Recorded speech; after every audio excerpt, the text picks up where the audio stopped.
Kykers, dankie dat jy weer ingeskakel is en saam met ons kyk na hierdie program met die titel Godsdienst en Koerante, waar ons kyk wat die media sê oor verskillende godsdienstige en kerklike aspekte.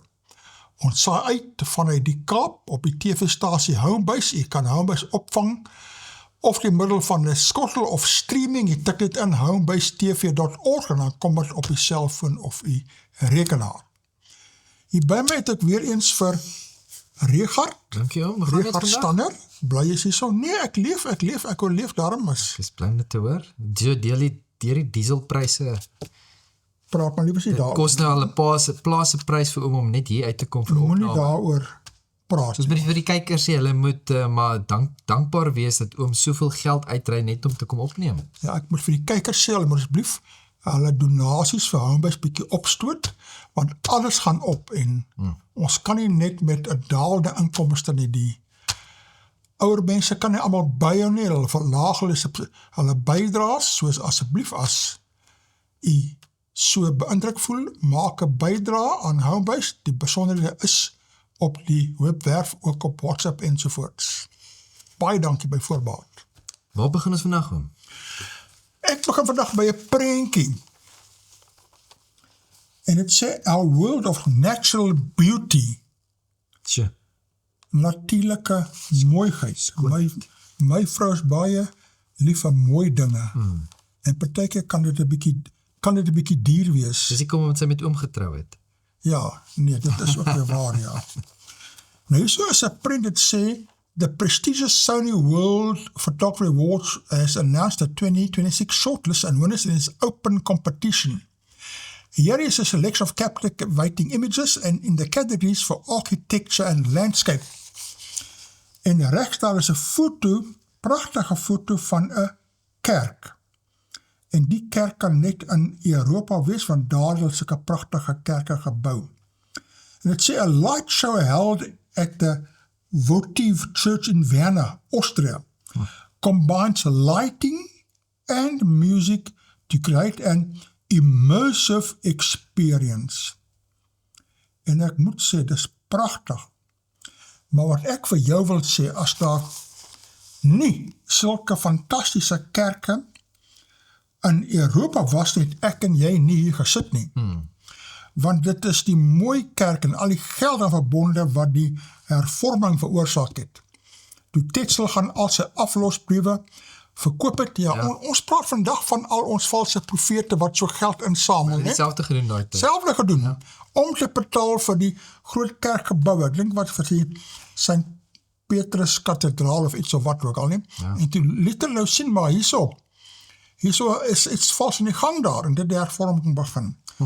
Maar dit bly pragtig, die kerke daar, toe ons in 'n klompe jaar gelede in Europa bietjie gekuier het, rondgereid, by ons dan, gaan my vrou en my dogters gaan na al die winkeltjies, al die stalletjies, dan loop ek in die naaste katholieke kerk, want ek gaan kyk, hoe mooi is dit daar binne daar of so. Ja nee, die vaksmanskap was op 'n ander vlak gewees oom. Ja, protestante kerk is baie meer gematig en nie so oor duur uitgawes en wat ek glo korrek is, maar 'n mens moet die argitektuur waardeer daar. Nou ja, wat het jy daarvan? Hier is nou 'n interessante enetjie. Dit sê hierso, Bishop Online Double is evil. Ons moes laas keer gepraat, onthou jy 2 weke gelede, wat sê dit, to sin is getting more expensive of so iets, net dit word duurder en duurder om te sondig, en hierdie dobbelry was een van die duur sondes wat jou duur te staan kan kom. Ja, dan sê die bo is 'n prentjie van die bishop en hy sê, I worry. He's very concerned. Say so Archbishop Thabu Magoba called online gambling an evil in his Easter sermon in St. George's Cathedral. En dat my ook dink aan daai man wat hoeveel miljoene verloor het in 1 week mos, né? Ja.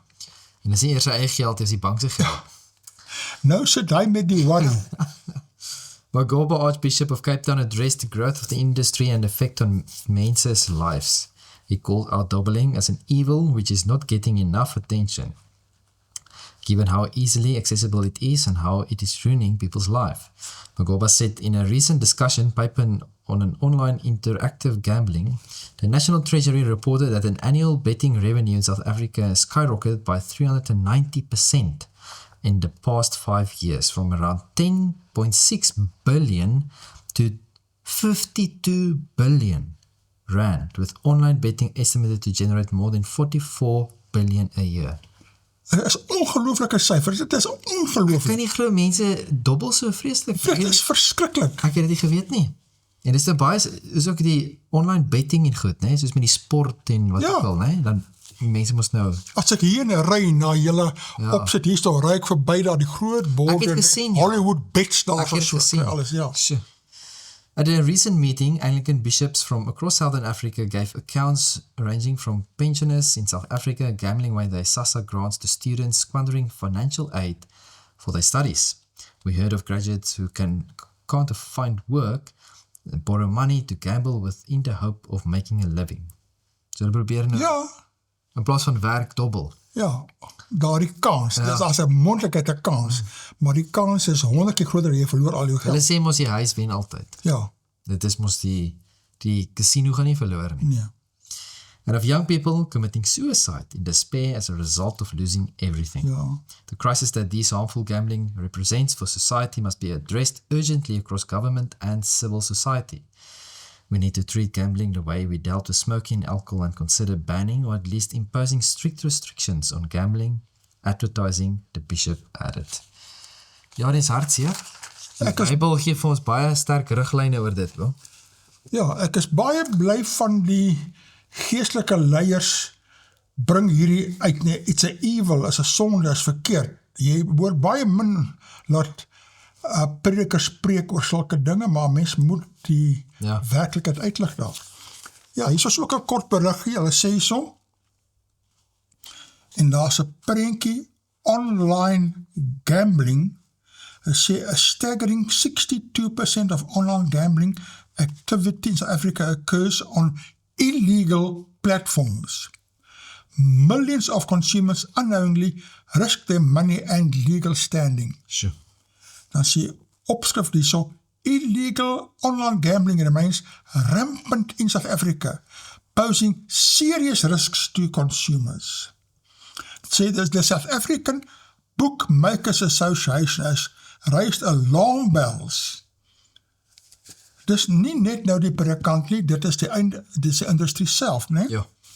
Over the growing prevalence of illegal offshore gambling sites that are eclipsing the local market, putting millions of consumers at risk of financial loss, fraud, and potential repercussions. A recent data-driven report commissioned by SABA and carried out by YieldSec, a leading global market research firm in online gambling, reveals that approximately 62% of all online gambling activity in South Africa occurs on illegal platforms. Ja. Geweldige probleem wat daar is. Ja, en die ding is dat, ek dink mense moet net onthou, dat geld kom nie net vinnig nie, hoor. Dit val nie net uit die lug uit nie. En jy My kan maat nie, sê, geld groei nie op my rug nie, onthou. so die ding is, jy kan nie enige van hierdie vinnige ryk word dingetjies, of vinnig geld kry, of vinnig dit is nog nooit 'n goeie idee nie. Ja. Nog nooit nie, so. 'n ander onderwerp, hier sê dit nou van kerke tot KI, hoekom SA verswendelaars soos hemel op aarde is. Dit is 'n interessante. Ons is hemel op aarde verswendelaars, wat 'n skande. Sê so Suid-Afrika is 'n land van melk en heuning verswendelaars, of dit nou die beskerming is van luukse huise en die veiligheidskomplekse, teen die lastige polisie bied of die geleentheid vir skatryk Nigeriese kerke om hier te floreer en regskoste vir bedrieërs te finansier. Ja, floreer al die valse kerke. So, nuwe navorsing oor swendelary wêreldwyd is gister deur die Global Initiative Against Transnational Organized Crime uitgereik en Suid-Afrika word in die verslag as 'n land van geleenthede vir spesifieke Nigeriese swendelaars beskryf. Christina Ammerhauser, senior ontleder van GITOC, sê by navraag hoewel Suid-Afrika deur swendelaars van talle lande geteiken word, het die deel van die verslag wat oor Suid-Afrika gaan op Nigeriese slenters gefokus, omdat dit op 'n prominente groep is en daarom 'n belangrike gevalstudie is. Dit is baie interessant, want dit is baie van die Nigeriese predikante en profete en Al die valse profete kom hierin. sogenaamde profete, né? Ja, Ammerhauser is een van die skrywers van die verslag getiteld A World of Deceit, Mapping the Landscape of the Global Scam Center Phenomenon. So hy sê volgens die Global Anti-Scam Alliance het 57% van volwassenes wêreldwyd in 2025 gesê hulle het 'n ervaring met swindelery gehad. Dit beteken nie noodwendig die 57% was almal slagoffers nie, maar dit is wel aanduiding van hoeveel mense daaraan blootgestel word. Ek het al hoeveel e-posse gekry van hierdie mense. En dan sê dit een of ander, my oupa is oorlede, of ek het een of ander, nee, oom. Ek het 'n oom wat dood is, en hy dieselfde van as ek, en ek erf nou al sy miljoene, en dit al hierdie tipe van goed, en as mense wat daarvoor val. Swindelery het wêreldwyd gegroei, en in 2024 is meer as $1 triljoen, dis so wat amper 17 triljoen rand, na raming uitslenters en bedrog gegenereer, byna 1% van die globale bruto binnelandse produk. En vinnige ontwikkeling van die kunsmatige intelligensie, KI, gaan swindelery na 'n nuwe hele vlak neem, waarsku die skrywers. Dit is skrikwekkend, ek kan dit nie glo nie, né? Absoluut. En ek bedoel, daar is letterlik, in Indië is ook een van die lande wat baie is, né?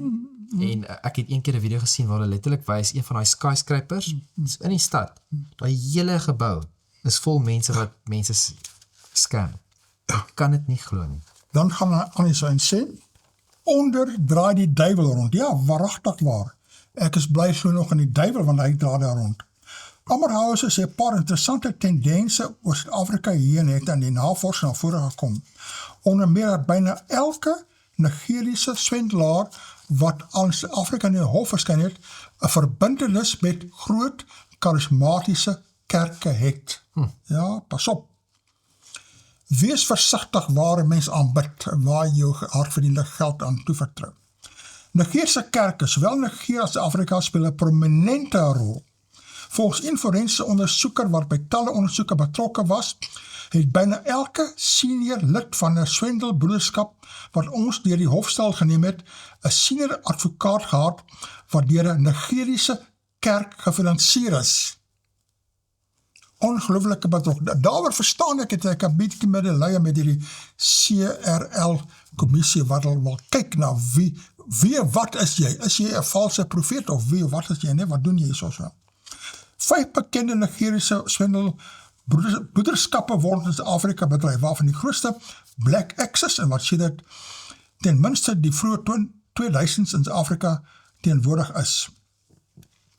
Ammerhausen sê swendelsentrums wat die Nigeriese groep bestuur word, is gewoonlik aan Johannesburg of Kaapstad geleë, waar groot groepe Nigeriërs is wat hier woon, met Nigeriese kerke wat die ruggraat van hierdie gemeenskappe in Suid-Afrika vorm. Ja. Dan gaan hy aan en sê, Suid-Afrika is ook nie streng met sy visumvereistes nie, en soms sal lede van 'n swendelbroederskap met sy Afrikaanse vrou trou, as deel van 'n transaksie om vinniger 'n Suid-Afrikaanse paspoort te kry. En dan sê hy, Ammerhausen sê, dit is baie maklik vir 'n swendelaar om hom as een van jou vriende of familielede voor te doen. Haar raad om hierdie bedriegs uit te ken is eenvoudig. As dit te goed lyk om waar te wees, dan is dit waarskynlik te goed om waar te wees. Nou ja, wees gewaarsku. Nou daarby is dit hierdie brug ook uitgekom, nee, en die opskrif is Bushiri fights for jet bought in hard cash. Wie se cash is dit? Is nie syne nie. Dis wat die mense vir hom dit is nou syne, dit is al sy kerklidmate wat so gewillig luk, geld vir ook, daar staan hy, alle smallinge preek, en daar is hy, maar 'n vliegtuig kost ons baie geld, waar kom ons baie kontant? Dit is miljoene, Dan sê dit daar so, court battle centers on source of 1.1 million cash, dollars cash, and disputed loan deal. Fugitive pastor Shepherd Bushiri is challenging the state's attempt to seize his luxury jet. Ultimately, the National Prosecuting Authority has failed to prove it was bought with the proceeds of crime. As jy gelowige mense melk wat nie bewus aangaan nie, is dit 'n crime of nie, is 'n sonde. Ja.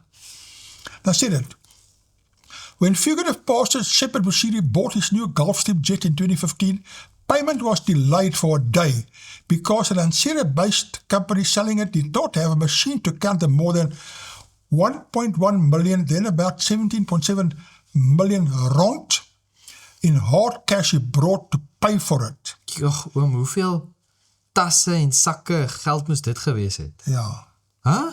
ja, groot tas. Hulle het seker hele geldkar soontoe gevat vol geld. Paar karre vol geld, ja. Ja. When the controversial leader of the Enlightened Christian Gathering Church finally took possession of the aircraft, he reportedly instructed his staff and the company to organize a lavish handing over ceremony to celebrate and publicize that his aircraft was delivered to him. This has emerged in a legal battle in the Pretoria High Court in which Bushiri claims the NPA has failed to prove the luxury jet was bought with the process of crime. South Africa successfully applied for the extradition, but the Malawian High Court overturned the order in December. Ja. In his court papers, Bushiri argues he had complied with all procedures. He signed an NSA document stating the cash was not obtained through ill-gotten gains. So hy sê so, dan is dit so. Ja, hy praat namens God, hy direkte kommunikasie met God. Ja.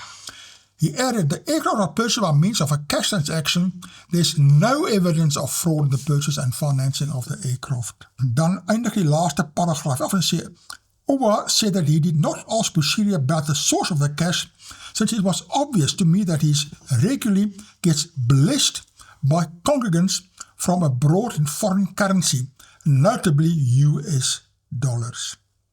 Dit is Ai, dan verstaan die mens hoekom hulle sulke plekke wil ondersoek. Ja, nee, in Suid-Afrika is die plek om te kom om dit te doen, lyk dit my. Hoe kan mense so Ding is, liggelowig wees? Liggelowig. Almal is soekend en almal het 'n leemte oom. En die probleem is hulle vul dit met die verkeerde ding. So daar's net God kan daai leemte vul.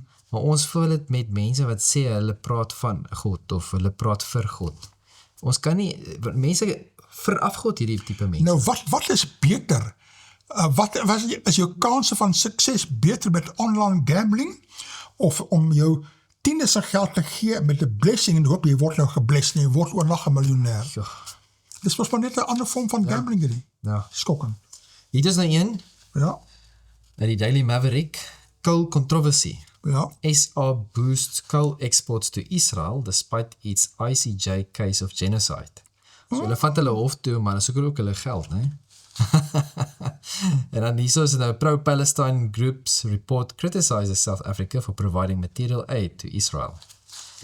The critics have slammed the South African government, accusing it of hypocrisy because of the country's coal exports to Israel that have accelerated in the past 2 years, despite Pretoria's genocide case against Israel at the International Court of Justice.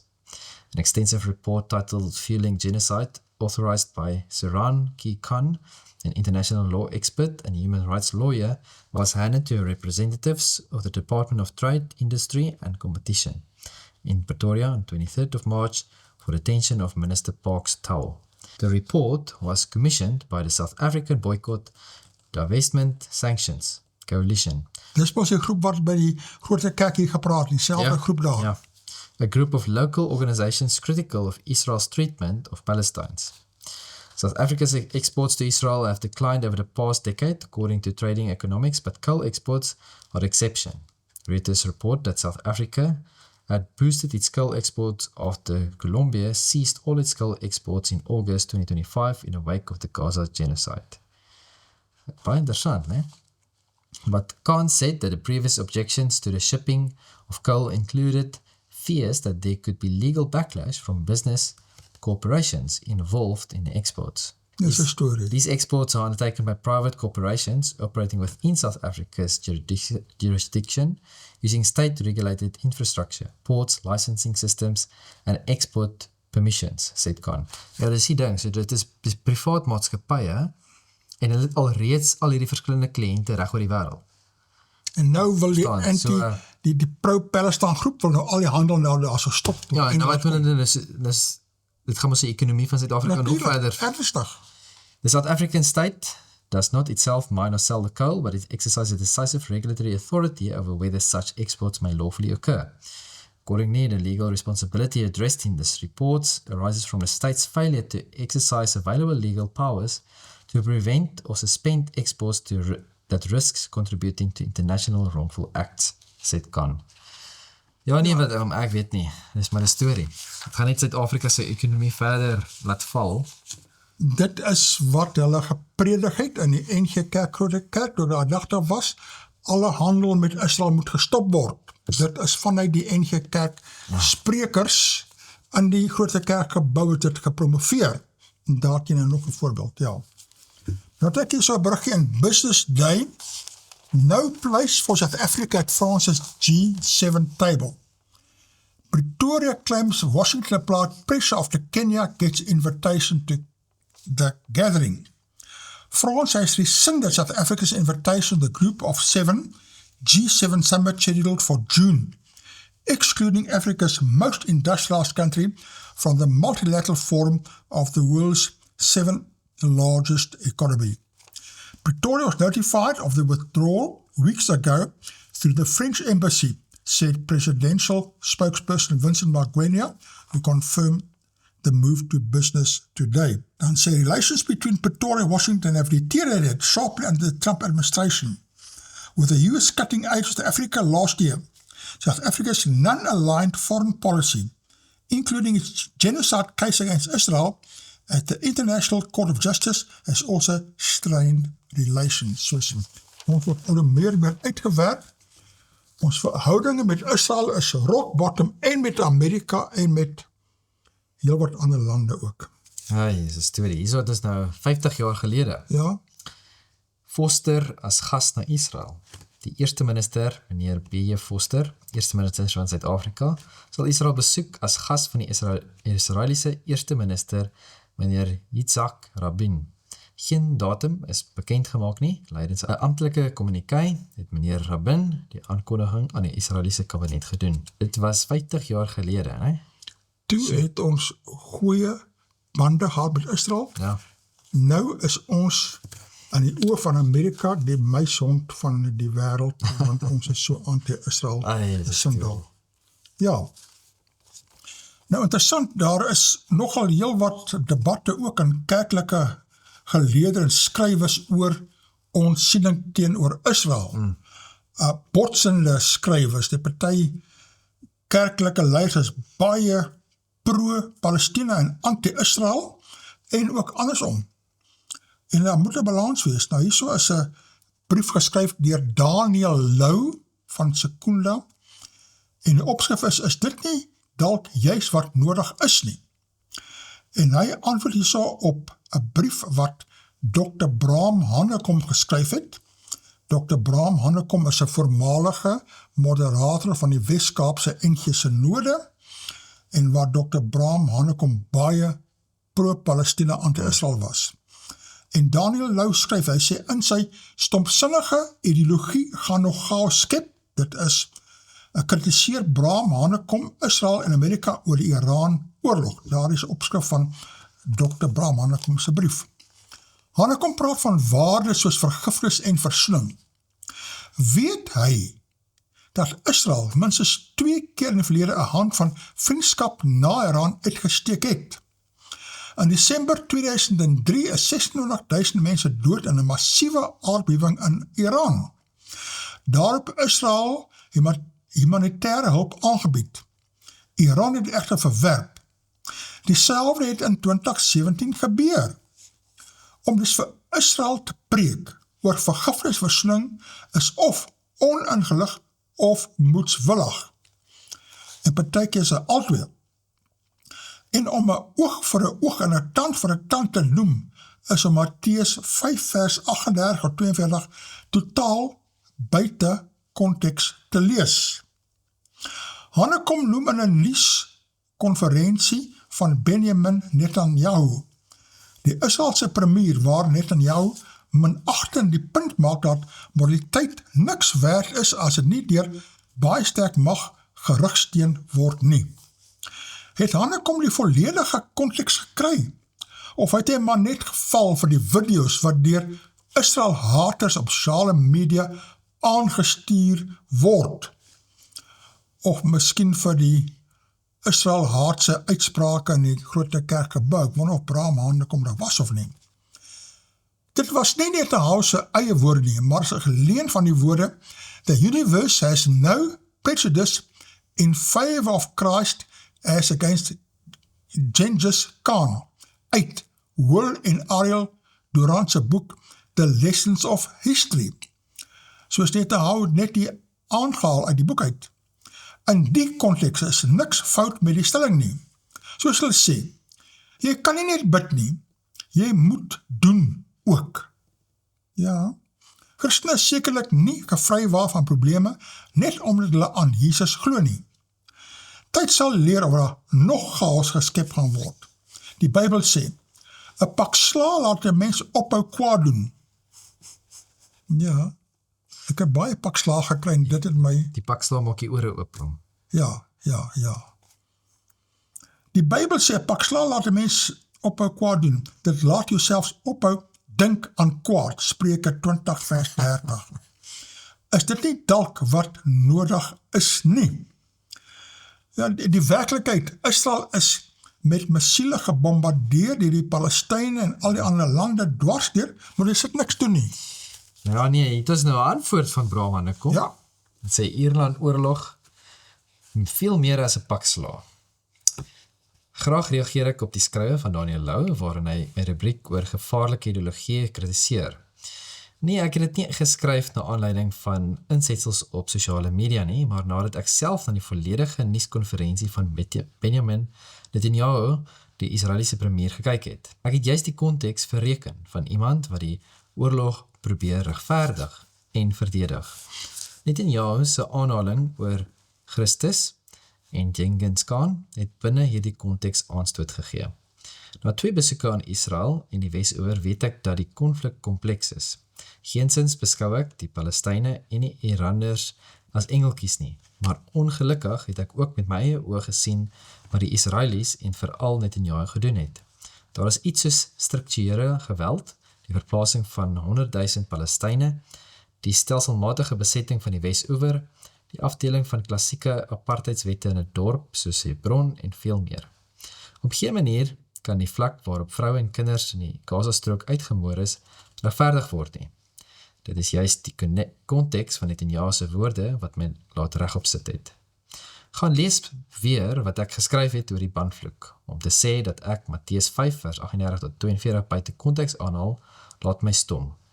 Gaan lees die hele bergpredikasie vir al verse 43 en 48 oor liefde vir die vyand en die gedeelte van vers 21 oor versoening.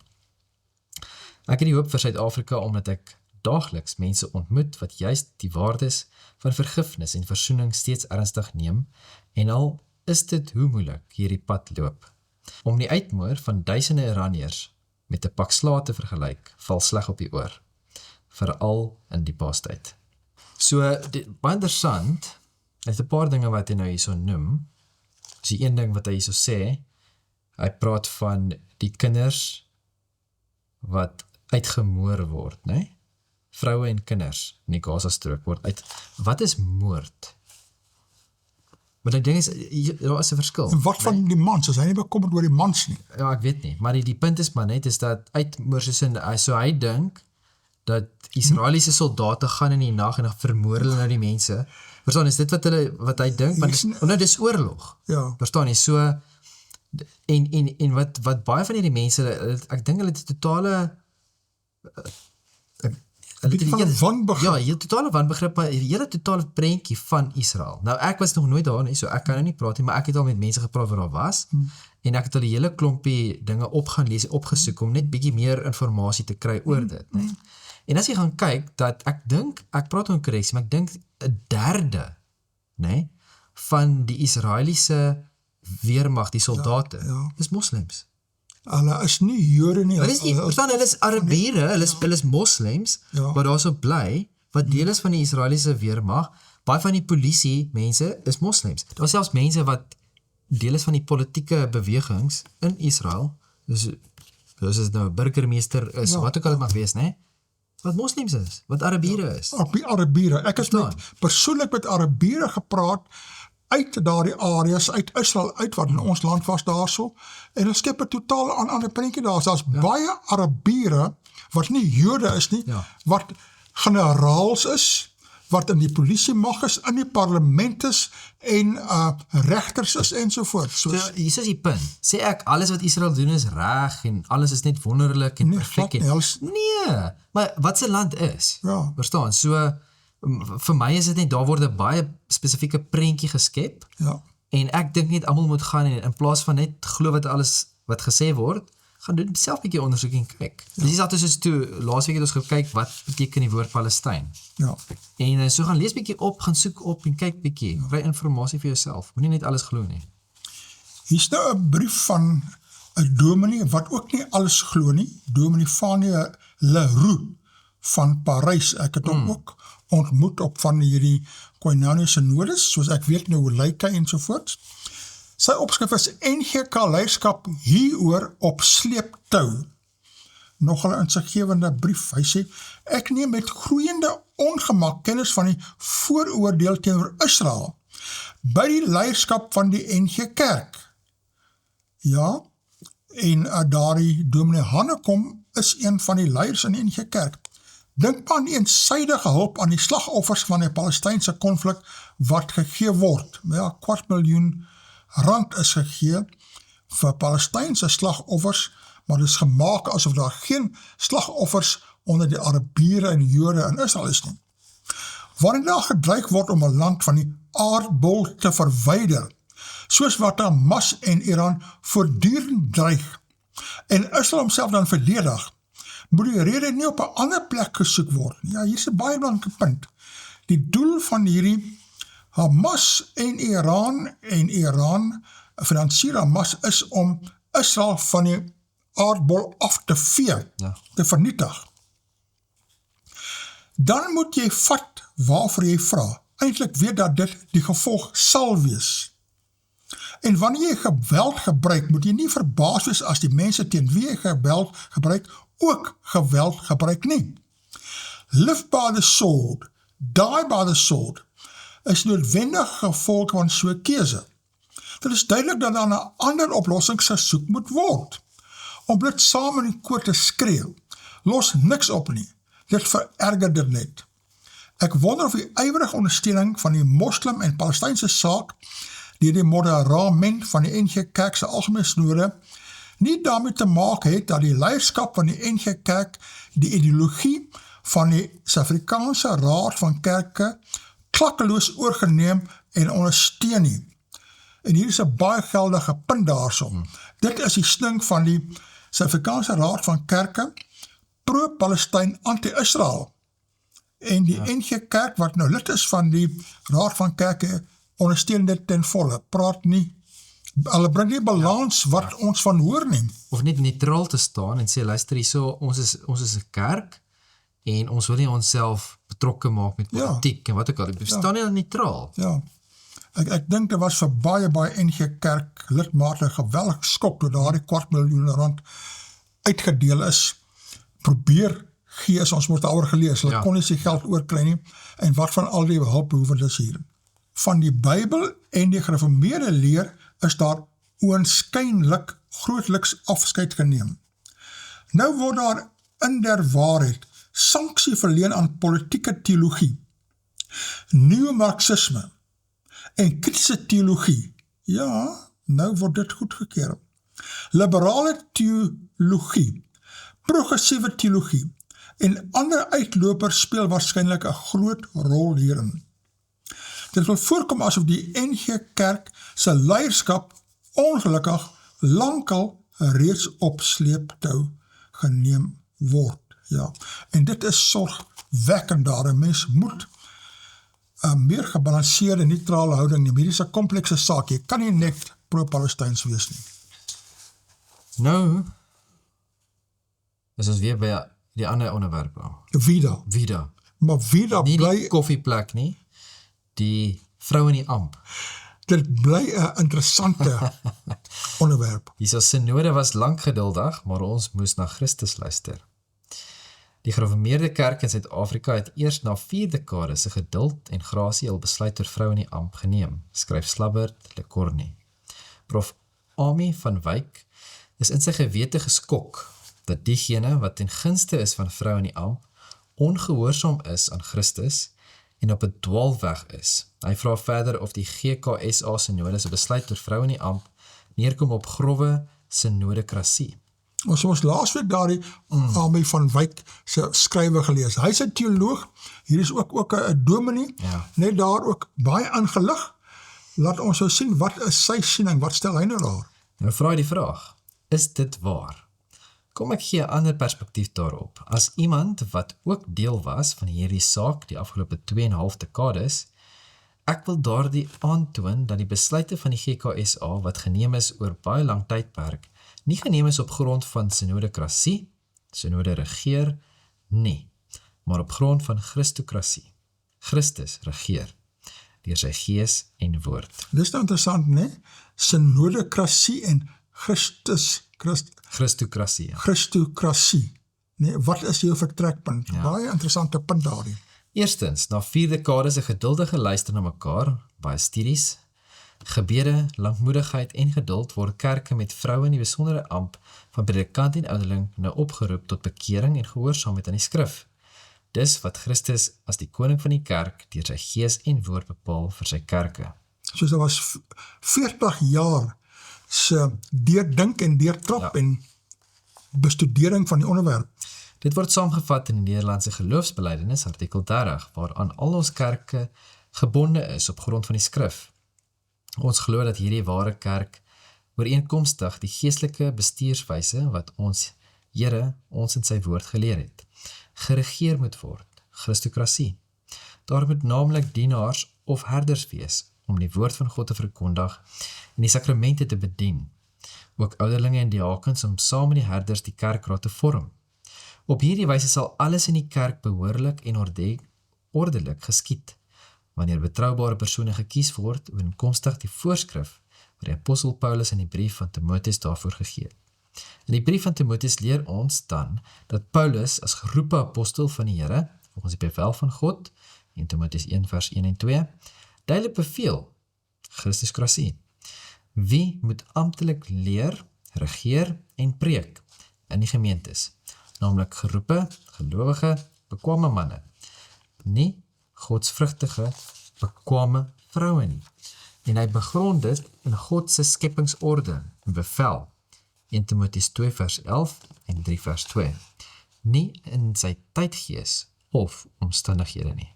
Dit is 'n baie goeie punt. Maar Paulus kon gesê het, luister hierso, dit was miskien nou so gewees. Dis nou Ou Testamenties, ons is nou in 'n nuwe bedeling, alles Hy kan dit maklik gesê, hy kan sê ons is nou die kerk, dit is nou geestelike Israel, wat ook al, en dit is hoe dinge nou gaan wees. Ja. Maar hy sê dit nie. Nee. Op grond hiervan, en ander skrifgedeeltes, Christokrasie, die GKSA synode reeds in 2009 besluit om te bly by wat ons Here ons in sy woord leer oor die kerkregering. In verdraagsaamheid, vredeliewenheid, welwillendheid en Christelike liefde is toe verskeie beswaarskrifte en beskrywingspunte wat teen 2009 se besluit ingebring is, deeglik behandel en afgewys deur baie synodes. Dit het alles op grond van skrif, belydenis en kerkorde plaasgevind. Sien die Handelinge van 2015 tot 2023. Die laaste liefdevolle oproepende besluit in 2026. Kerke word opgeroep om hulle te bekeer en in gehoorsaamheid aan Christus, Christokrasie, synodebesluite te handhaaf. Soos daar's nou 'n punt bereik gesê, dit is nou waar ons as kerkgenootskap staan. Dan sê hy tweedens, ja, gee baie goeie geberedeneerde uiteensetting, né? Tweedens, professor van Wyk beroep hom op Jesus se woorde in Johannes 17 vers 21 om die belangrikheid van kerkeenheid te beklemtoon. Daarmee stem ek volmondig saam. En so glo ek ook Synode 2026. Maar ons moet na al Jesus se woorde luister. Na al sy woorde luister in die party nie. In Johannes 17 vers 17 sê Jesus, die eenheid moet in waarheid wees. Ja, eenheid in waarheid. As daar nie eenheid in waarheid is daar nie eenheid nie, dan is dit 'n skyneenheid. Vandag sê hulle, was eenheid en diversiteit. In die ruimhuis. En in plaas van eenheid op waarheid. Ja, heilig hulle in u waarheid. U woord is waarheid, wat vanselfsprekend ook Jesus se bevele deur Paulus vir die kerkregering insluit, onder meer 1 Timoteus 2 en 3. Alle kerke in een kerkverband is saamgebond aan Christokrasie. Jy moet daar die woord onthou nie, Christokrasie. Elke gemeente kan nie in leer en kerkregering besluit om te doen net wat hulle wil nie. 1 Korintiërs 14 vers 33 en 36. Ja, 'n kerkgenootskap, as jy in 'n kerkgenootskap behoort, moet jy by hulle sting van Christokrasie moet jy daarby bly. Jy kan nie jou eie dinge gaan doen daar nie. Derdens, daar beroep professor Van Wyk om op wêreldbekende teoloë deur die eeue. En dat kan 'n bietjie gevaarlik wees, né? Augustinus, Calvin en Bavinck, om terecht die belangrikheid van eenheid van die kerk van Christus te beklemtoon. Tog moet vermeld word dat, op grond van Christokrasie, Christus wat regeer deur sy gees en woord, en hakies in hè, hulle al drie sterk gekant was teen vroue predikante en ouderlinge. Calvin skryf in Institutie 4:15-20, en Christus het die opdrag om te doop, trouwens nog aan vroue, nog aan mense na willekeur gegee. Tertullianus sê dat vroue nie toegelaat word in die kerk te praat nie, ook nie om te onderrig, of te doop, of te offer nie, en om te voorkom dat hulle enige deel van die manlike amp, om nie te praat van die priesterlike amp nie, sy toeëien, dat in die geval van doopbediening, deur 'n vrou, baie swaarder gesondig word, terwyl die reël wat deur Christus gegee is, dit is Christokrasie, openlik daardeur geskend word. Ons weet immers dat het sonde is om dit wat God saamgevoeg het uit mekaar te skeur. Bavinck op sy beurt skryf, die sonde waaraan die mens kort na sy skepping homself skuldig gemaak het die gesind in geen geringe mate geraak nie. Die derde hoofstuk van Genesis vertel ons dat die vrou eerste verlei is. Paulus lei vanuit hierdie feit en dat Eva na Adam geskape is, die gevolgtrekking af dat die vrou nie as leraar binne die gemeente mag optree nie en oor die man moet regeer nie. Dan verwys hy na 1 Timoteus 2 vers 12 tot 14, vergelyk 1 Korintiërs 14 vers 34, en dit kom uit die boek Het Christelike Huisgesin. Vierdens, een van die GKSA se gerespekteerde kerkregtelikes, Dr. Jan Visser, het reeds lang voor Synode 2026 geskryf oor kerke wat hulself buite kerkverband plaas. Om eensydig en eiewillig sulke besluite te ignoreer en te maak asof dit geen regskrag het nie, is onordelik en onaanvaarbaar. In wese is dit nie gereformeerd nie, maar independentisties. Dit is ook 'n nuwe woord, né? Om onafhanklik te wees. Ja, snaakse theologiese woorde wat nie slim mense uitdink, né? Dit kom prakties neer op verbreking van kerkverband. Vyftens, die gereformeerde teologiese vereniging se boek, Manlik en Vroulik in die Kerk, waarna Prof Van Wyk verwys om 'n pleidooi te doen om vroue in die ampt te akkommodeer, is ongelukkig misbruik in sy bedoeling. Een van die redakteurs, Prof Gert Jordaan, het oor daardie misbruik gesê, die boek Manlik en Vroulik sê nie dat al die verstaansmoontlikhede wat voorgestel word, waar of ewe waar is nie. Die boek sê ook nie dat kerke nou maar vanweë verskillende verstaansmoontlikhede in hierdie verband kan doen wat hulle wil nie. As kerke nogtans hierdie reaksie op die boek sou hê, sou die water inderdaad dieper wees as wat ons vermoed. Daarom moet onderstreep word wat in 1731 van Manlik en Vroulik geskrywe is. In hierdie studie word aanvaar dat God se woord sy openbaring van die vasstaande onveranderlike waarheid oor homself, sy wil en ons verlossingsweg bevat. God weerspreek homself nie in sy woord nie en gee daarom ook nie twee teenoorstaande waarhede oor 'n saak nie. Dit geld ook die waarheid wat God in sy woord bekend maak oor sy wil oor die rol van manlike en vroulike lidmate van sy kerk. As hierdie aanvaarde standpunt in manlik en vroulik nie duidelik genoeg na die lesers oorkom nie, roep ook hierdie saak om hersiening.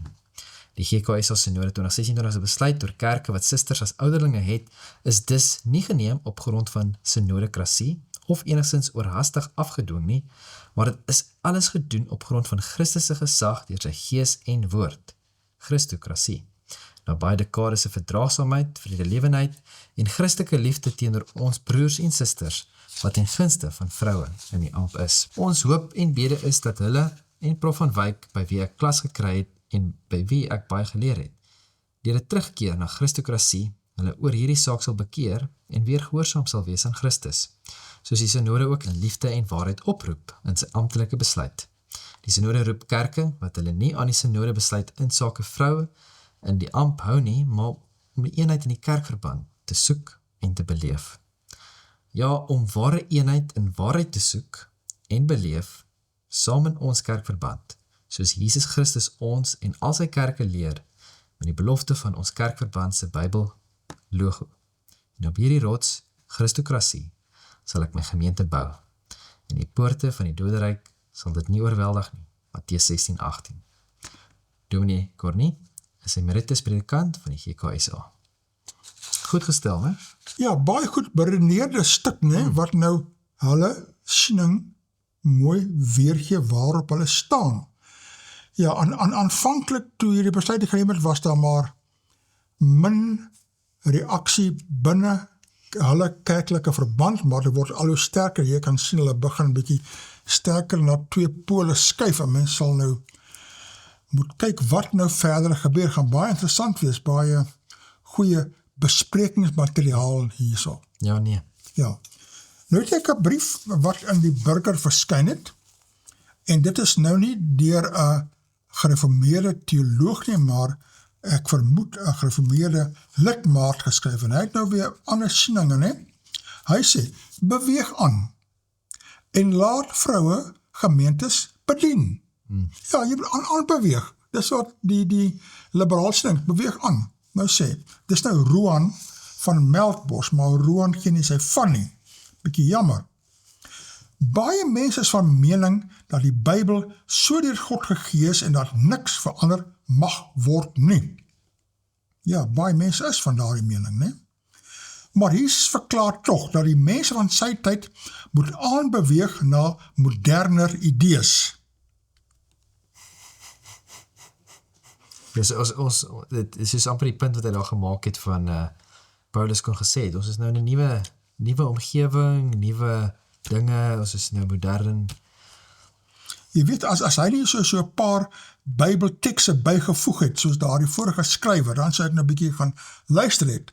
Maar hulle maak sulke algemene stellinge, en ek kan nêrens sien dat Jesus so iets gesê het. Waar het Jesus dit verklaar? Die Bybelse wet verklaar duidelik dat geen werk op die Sabbat gedoen mag word nie. Korrek, ja. Maar Jesus sê hulle moet nie so eng wees nie. Red die kalf as op 'n Sabbat in die put beland. Nou was dit oor engheid, of was dit medeliewendheid teenoor diere? Is interessant wat hy sê. Ek het nêrens nog ooit gelees waar Jesus sê, julle moet nie so eng wees nie. Ek het rarig, nee, ek het al wat ek al gelees het, was Jesus wat sê, geen jota of titel van die wet sal ooit verander nie. Dis letterlik Jesus se woorde. Ja. So Jesus sê nie van, julle moet nie so eng wees, jy moet nie die wet so ernstig. Die Ou Testament was eng. Nou is wat Jesus daar sê, is gebruik bietjie logika. Ja. Dis al. Ja. Verstaan, so as my hond se been breek, kan ek nie sê, dis nou die Sabbat, ek gaan nou nie my hond help nie. Nee, ek gaan my hond help. Want ons is geoorloof om goed te doen. Dis letterlik Jesus se woord is, julle verstaan die Sabbat verkeerd. Ons is geoorloof om goed te doen op die Sabbat.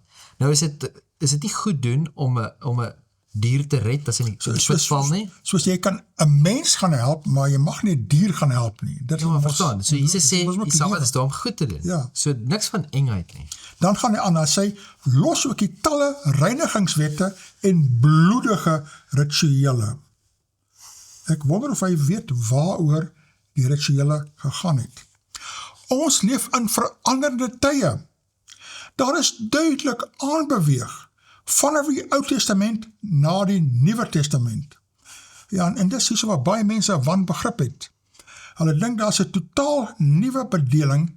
Die nuwe bedeling is, die Here het eers die wet in hulle verstandig gesit. Hoe sê maar, Ek gaan aan julle harte sit, dat jy dit wil doen, laat nie 'n moet doen wees nie. Dit is die verandering daar wat plaasgevind het. Niks anders te nie. Paulus wil nie vrou in kerklike ampte sien nie. Dis te verstaan.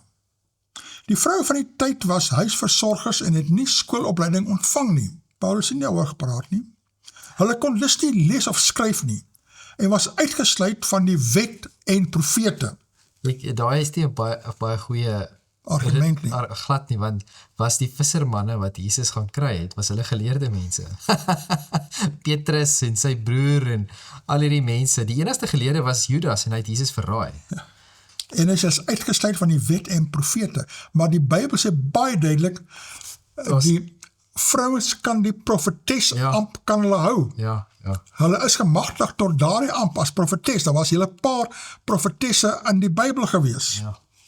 Dan gaan hy aan het sê, hulle was nie deel van die politieke gesprekke en raadsale op markpleine nie. Hoe kon hulle hoegenaamd met die woordverkondiging, godsdienst en religie vertrou word? Dit het verander. En God verwag van ons om aan te beweeg.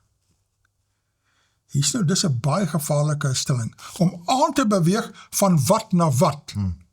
Baie versigtig wees met sulke baie wye aanveglike stellinge. In my omgewing is wonderlike vroulike dominees, wat juis uit 'n vroulike perspektief waarde toevoeg aan die bediening van gemeentes.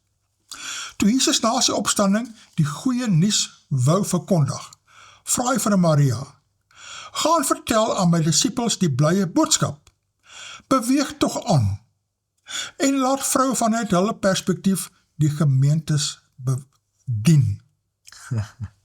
Soos jy moet aanbeweeg, weg van die sogenaamde Oud-testamentiese riglyne, en nou, wat eintlik sê, moet met die tye aanbeweeg, en nuwe, moderne, wetenskaplike sninge en filosofie aanvaar. Hier is nou interessant hier nou. Ja. Kain het ook aanbeweeg, en is deur God verwerp. En dis 'n goeie punt. Hy het ook aanbeweeg van die Oud-testamentiese riglyne. Na sy eie siening. Nee? Nou, hy het nuwe, moderne dinge. Ja. Roan beweeg aan, laat vroue gemeentes bedien, maar Jesus verklaar tog, dat die mense van sy tyd moet aanbeweeg na moderne idees. Waar verklaar Jesus dit? Vraagteken. Roan beweer dit te bewys, deur te verwys na die Sabbat, die reinigingswette en die bloedige rituele. Hy toon 'n Bybelse wanbegrip. Aangaande die Sabbat, het Jesus geensins verklaar dat die mense moes aanbeweeg na moderner idees nie. Wat hy wel gedoen het, was om die reeks Joodse gemaakte onbybelse verpligtinge te ontmasker en tersyde te stel. Dis 'n goeie punt. Waar die Jode die nakoming van die Sabbat te las gemaak het, en met 'n lang reeks beperkende wette, het Jesus gewys hoe die Sabbat as vreugdevolle dag gehou moes word. Hy het uitgewys dat dit geoorloof is om goed te doen op die Sabbat, en feitelik al sy genesingsdade op die Sabbat gedoen het. Hierdie beginsel van goeie dade is ook na die diereryk uitgebrei, en as 'n kalf in die put moet val, moes die arme dier dadelik gered word. Dit is glad nie werk soos Roan konstateer nie. Christus het nie wegbeweeg van die Sabbat nie, maar het heilig onderhou en gereeld die kerk bygewoon. Dan konstateer Roan dat al die reinigingswette en bloedige rituele gelos moet word. Regtig? Moet ons nou nie meer gereeld ons hande was nie? Meeste reinigingswette en gesondheidsbeginsels daar gestel. En dit is 'n baie belangrike punt hier, want baie mense kyk na die wette wat God gegee het, soos die gesondheidswette en goeders wat God gegee het vir Israel, en sê, daar is wat weggedoen. Nee? Maar as jy gaan kyk, net logies Die beginsels wat agter die wette lê, dan sal jy sien, maar dit is eintlik higiëne. dis reg. Verstaan, dit is eintlik van, luister hierso, en ding is, in baie van die samelewings in daardie tyd, het jy regtig higiëne gehad. Dit is om die verspreiding van siektes te verhoed. Nog meer as net dit, is daar miljoene mense wat kamp. Miljoene mense, kan jy self wat indink, nee? Dis miljoene mense wat beweeg en saam bly en weet saam in omgewing en alles. En God het 'n struktuur daar gestel vir higiëne en om skoon te wees en op die regte manier dinge te doen. En dis nog steeds van toepassing op ons, is wat om mense sê. Moses se wette, Moses se wette wat hy daar gestel het. Dan gaan dit aan, dan sê dit, ja, Kain het ook geredeneer dat daar aanbeweeg moet word, soos Roan wil hê, ons almal moet doen, en het die aaklige bloedige rituele vervang met die pragtige offergawe van vrugte. Maar Kain wou nie verstaan wat die offergawe stelsel beteken nie, en dat hierdie bloedige ritueel direk gedui het op die bloedige dood, wat Christus vir ons sou sterf. God het hierdie aanbeweeg van Kain nie aangesien nie, en dit verwerp. Deesdae wil kerklike liberales hê, almal moet aanbeweeg, verby en weg van Bybelse beginsels en waarhede, en eerder mensgemaakte sieninge aanvaar. Net soos God vir Kain verwerp het, sal hy diegene verwerp wat aanbeweeg, weg en ver verby Bybelse beginsels. Dankie tog vir die dolerendes, die dominees en lidmate, wat soos Abel nie wegbeweeg van Bybelse beginsels nie. Baie goed geskryf, oom. Dankie dat oom dit gedeel het. Ja nee, mens moet 'n bietjie hok gooi en stop hierdie ding van aanbeweeg. Waarheen beweeg hulle aan? Met watter doel en wat los hulle agter? Is dit Christosentries? Of nie? Of wat? Ja. Jong, om nou 'n bietjie hierso perspektief te gee, is hier so nou 'n interessante berig in Daily Maverick. Ons het maar baie min of amper niks oor hierdie onderwerp gehoor in die Afrikaanse koerante nie, en dit is nou dat die hoof van die kerk van Engeland nou 'n vrou is. En die opskrif daar is, I know the significance, says first woman enthroned at Canterbury. Huge moment for the Church of England, says another female bishop, as Sarah Mullally becomes the Archbishop of Canterbury. En daar is 'n prent van haar in al haar priesterlike gewaad. Ek is baie bly ons as protestante het nie sulke Ons dra nie sulke hoede en dinge nie. gewaad nie. En kyk daardie wiki, Dis mos die viskop. die viskop, typies alles katholiek, né? Ja. Alles katholiek. Daaronder die prent van haar staan, the Archbishop of Canterbury, Dame Sarah Mullally, seated in the chair of St. Augustine, at the conclusion of the enthronement ceremony. Ek is so bly, die protestant het nie sulke enthronement ceremonies nie. Ja, jy daar so 'n gebruik, mense predikante word erken en ingesien ensovoorts, maar nie enthronement nie. Enthronement beteken mos hulle is amper soos 'n koning wat hulle aangaan, hè? Installing her as the 106th Archbishop at Canterbury Cathedral on 25 March. Dan sê dit so, I recognize the significance of being the first female Archbishop. Dame Sarah Mullally told BBC News in an interview before the service installing her as Archbishop of Canterbury. She added that the ceremony would feature women's voices. Ja, vrouens sal meer aankom, nie? Marking the start of a public ministry, the service seated the former nurse and civil servant in the 13th century chair of Augustine before about 2,000 guests, including the heir to the British throne, Prince William, and his wife Kate, Prime Minister Keir Starmer, and her religious leaders. It's a huge moment for the church. I don't think any of us thought we'd have a female archbishop this quickly. Bishop Rachel Treweek, who was consecrated alongside Mullally in 2015 among the Church of England's first women bishops, told Reuters. Although Mullally's appointment in October drew sharp criticism from a conservative grouping of Anglican churches in mostly African and Asian countries called the Global Fellowship of Confessing Anglicans, GAFCON, the bloc this month abandoned earlier plans to name a parallel figure to Mullally, establishing a new council instead. Ok, soos hierdie groep wat nou weggebreek het, juis oor die liberale geisning en aanstellinge van vroumense, wil nie 'n soortgelyke fout maak, hulle hou maar by die council instead daarop. Dan gaan dit aan en sê that tensions between progressive and conservative Christians are not unique to Anglicanism, but the Archbishop's role is largely symbolic and depends on persuasion.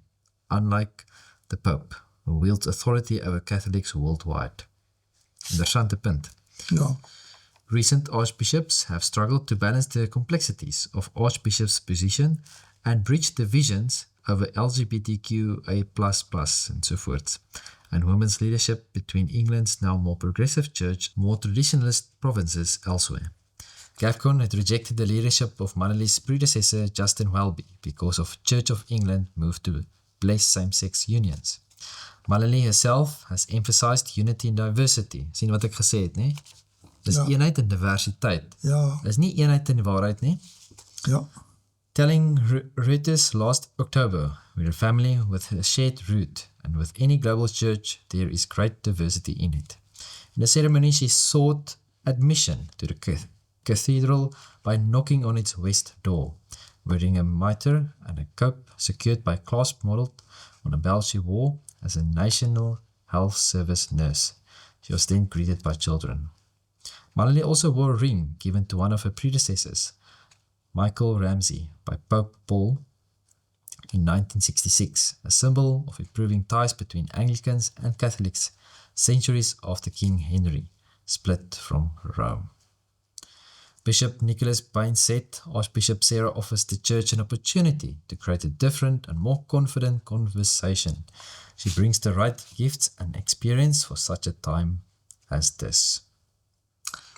Baie interessant, né? ja, weer 'n wye kerkbeginsel, 'n ruim huisbeginsel waar alle sieninge daar is. En daar verlaat heel wat Anglikane die kerk en word of katholieke of sluit aan by GAFCON, Ja. wat meer behoudender is daar, soos ons het nou hierso. Maar het is baie interessant om te sien, want jy kyk nou, die katholieke, ons het ons laas jaar, Ja. het ons gekyk na die protestante wat in die katholieke wat protesteer, né? Dat ek het so stel. En so daar is die hele beweging in die katholieke kerk, wat dieselfde, wat ook nie gelukkig is. Ek kyk eers was met Paus Francis, en nou met die nuwe paus, hulle is nog steeds nie gelukkig met hom, want hy is 'n bietjie meer, wil sê hy is beter in die sin van, Toegeeflik. ja, daar is bietjie meer tradisionele dinge wat hy nog sê, as wat Paus Francis was baie liberaal, maar ek weet van baie katholieke wat nog steeds nie gelukkig is met hom. Hy sê te veel dinge wat liberaal is. Ja, So ons sien al hierdie bewegings, is baie interessant. ja, nou ja. Ons sien al die bewegings, jy gesien, waar is die tyd? Ek sien die tyd beweeg op hom. Tyd beweeg aan. Ons moet vir die kykers sê totsiens. Dankie dat jy ingeskakel is. Ons sien die volgende week weer.